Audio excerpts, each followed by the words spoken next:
বন্ধুরা, আমাদের এই গ্রাম বাংলায় মানে যাদের এই গ্রাম বাংলায় বাড়ি রয়েছে বা এই মাঠে বা জমির ধারে বাড়ি রয়েছে, তো এই বর্ষার সময় বিশেষ করে এই ধরনের জিনিস দেখা যায়।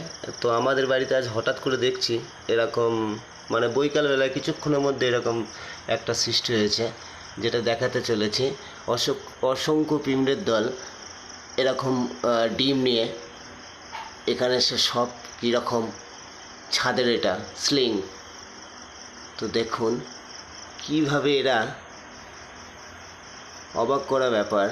আমার ধারণা বা আমার বিশ্বাস, আশা করি 2-1 দিনের মধ্যে প্রচণ্ড হারে বৃষ্টি হতে পারে। এই যে সব পিঁপড়ার দল, এরা সবেই দিয়াল বেয়ে বেয়ে বেয়ে বেয়ে। তো বাড়িতে দেখা গেল এরকম একটা কঠিন দৃশ্য। অজস্র পিঁমড়ের দল, সমস্ত পিঁমড়ার একটা করে সঙ্গে ডিম রেখে দিয়েছে।